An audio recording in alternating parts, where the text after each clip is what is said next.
তৃণমূলের উপপ্রধানের হাতে আক্রান্ত পুলিশের কর্তব্যরত এএসআই। ঘটনাটি ঘটেছে মুর্শিদাবাদের ফরাক্কা নিউ ফরাক্কা 12 নম্বর জাতীয় সড়কের ওপর। আক্রান্ত পুলিশের এএসআই নাম তাপস ঘোষ। তিনি ফরাক্কা ট্রাফিকে কর্তব্যরত। এই ঘটনার পুলিশ গ্রেপ্তার করেছে ফরাক্কা বেওয়া 1 নম্বর গ্রাম পঞ্চায়েতের উপপ্রধান তারিকুল শেখ। এরকম কিছু হয়নি। আমি এসে বললাম যে আমার ভ্যানটা কেন আটকানো হলো, মানে আমার ড্রাইভারকে গালিগুলোজ করি, তা আপনি এইভাবে গালিগুলোজ করতে পারেন না, এই কথাটাই বলেছি আমি। আর চাবিটা আমার গাড়ির কেড়ে নিয়ে। এই গাড়িটা কোন দিক দিয়ে এসছে? এই গাড়িটা এই দিক দিয়ে এসছে। এটা কোথায় যাচ্ছে আপনার? এটা আমার সোলমাল যাবে। ছিল আমার পাটমাল। এখন তো রাস্তার জ্যাম, তো পুলিশের কাজ করছিল। হ্যাঁ, আপনার সব করে ঝামেলা লাগলো পুলিশের সাথে? দেখেন আমি চাবিটা চেয়েছি পুলিশের অফিসারের কাছে, এবার চাবিটা আমাকে দিল না। আমার ড্রাইভারকে আমি বললাম কি আমার ড্রাইভারকে আপনি গালিগুলোজ কেন করছেন, মাল তো অনেক ভ্যান যাচ্ছে। আপনি জানেন আপনি কোন পঞ্চায়েতের উপপ্রধান? আমি বেওয়ানের। কি নাম আপনার? তারিকুল শেখ। এগুলো ইঞ্জিন ভ্যান যেগুলো আর কি, আর টোটো রেস্ট্রিকশন আছে যে চালা এই মেন রোড এনএইচ 12 চলবে না। তো আমরা একটা ফর্ম আছে, ওটা লিখে নাম ঠিকানা লিখে অ্যাড্রেস লিখে ছেড়ে দেওয়া হয়। তো ওনাকে বলা হয়েছিল আপনি এটা করে দিন, বলছে আমি করবো না। উনি ফোন করলেন, উনি কে বলতে ওটাকার সদস্য আমি জানতামও না। ফোন করেছে, উনি এসে উল্টো পাল্টা এসেই আমার উপরে চড়াও হলো। আমার কাছ থেকে চাবি কেড়ে নিয়ে গলার ধরে এখানে কেটেও গেছে একটু, আমি তো দেখতে পাচ্ছি না বলছে সবাই, মানে গলার ধরে মারামারি যেটা হয় আর কি। মানে আপনি প্রথমে চালককে আটকেছিল? হ্যাঁ, প্রথম চালককে আটকেছিল। চালক মানে হ্যাঁ পারমিশন নেই, একটু লিখে দিয়ে যান, সতর্ক করছে। হ্যাঁ, হ্যাঁ, উনি মানে ড্রাইভার যে চালক, ওনাকে ফোন করে উনি এসে এই এই ব্যাপারগুলো করছে। গাড়িটা কোথা থেকে কোথায় যাচ্ছে? এই গাড়িটা এখন এই দিক থেকে আসছে, এখন যাবে কোথাও তাও জানি না, আমি এখন ওকে জিজ্ঞাসাও করিনি। কি পরিচয় দিলেন আপনাদের?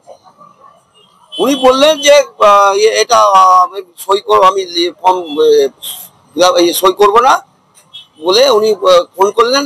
দিয়ে ফোনে যে সদস্য নাকি উনি এলেন, ফোন করে ডেকে এসে আমার সাথে বললো আমাকে চাবি কেন নিয়েছেন, চাবি আমাকে দিয়ে জোর করে নিয়ে আমার কাছ থেকে জোর করে নিয়ে বলছে সই করবো না, আমি কিছু করবো না, আমি চলে যাবো।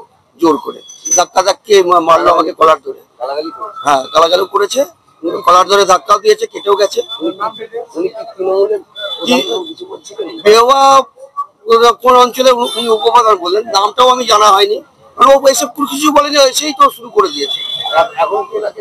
এখন ওনাকে থানায় নিয়ে আসা হয়েছে। আপনার নাম? আমার নাম এএসআই তাপস ঘোষ। আপনি এই এসটিজি ফারাক্কা। এই জায়গার? হ্যাঁ, এই জায়গার নাম এই নিউ ফারাক্কা। তাহলে এখন ড্রাইভার তো মালিককে নিয়ে যাওয়া, ড্রাইভারকে তো মনে হচ্ছে আমি দেখিনি নিয়ে গেছে কিনা, কিন্তু ওনাকে নিয়ে গেছে। ড্রাইভারকে আমি দেখিনি, আমি এখানে ছিলাম, আমি দেখিনি। 3 চাক্কা অটো টোটো এগুলা চলতে দেওয়া যাবে না, এটা আইনের একটা কথা আছে। গাড়িগুলো এরা সবাই ধরছে, পুলিশ প্রশাসন ধরছে গাড়িগুলোকে, তাদের মধ্যে একটা লিখিত করে নিচ্ছে যে তোমরা রোডের মধ্যে 3 চাক্কা অটোগুলো বা টোটোগুলো চালাতে দিবে না, তাদের একটা লিখিত করে ছেড়ে দেওয়া হয়। সেই সময় অফিসার ওটাকে ধরেছিল, ধরে আটকে চাবিটাকে কেড়েছে। তার মধ্যে অফিসারের সঙ্গে তর্ক বিতর্ক, আমি আছি আমার চাবিটা আমাকে দিয়ে দেন। অফিসার দেয়নি, অফিসার বলেছে লিখিত দিয়ে দেন, তারপরে আপনি চলে যান। তখন অফিসারকে ধাক্কা মেরে চাবিটা কেড়ে নিয়ে গাড়িটা বেরিয়ে যেতে চাইছে। এটা লাদেন গাড়ি, এতে পাট লোড করা আছে। এ তো এখান থেকে এদিকে যাচ্ছিল, কালীচকের দিকে হবে।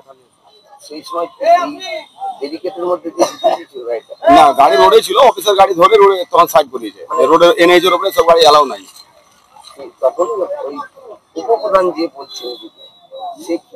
ও বলছিল অফিসারের কাছ থেকে চাবিটা জোর জবরদস্তি কেড়ে নিয়ে গাড়িটাকে এখান থেকে নিয়ে যেতে চাইছিল, অফিসার দেয়নি। অফিসারকে গালাগালি অফিসারের সঙ্গে হয়েছে, তর্ক বিতর্ক হয়েছিল। ওনার গালে তো দেখলাম লাল। হ্যাঁ, ওটা খামচে নিয়েছিল, ধরাধরি হয়েছিল খামচে নিয়ে। হ্যাঁ, কি বলছেন, কি পরিচয়? পরিচয় কি একটা উপপ্রধান হয়ে যদি এরকম করে, তাহলে আমরা সাধারণ পাবলিকের সঙ্গে কি হবে সেটাই আমরা ভাবছি। এটা সাধারণ মানুষকে কি বার্তা দিলেন একজন প্রশাসনিকের? এটা বলার আর ভাষা নাই। একটা উপপ্রধান হয়ে যদি এরকম করে, তাহলে আমরা সাধারণ মানুষ কি করবো, এটা বলার আর ভাষা নাই। জায়গাটার নাম? এটা নিউ ফারাক্কা বাস স্ট্যান্ড। আপনার নাম? আমার নাম মনিরুল শেখ। আপনার তখন ছিলেন? আমরা এখানে সব আরো সাধারণ পাবলিক ছিল সব গাড়ি।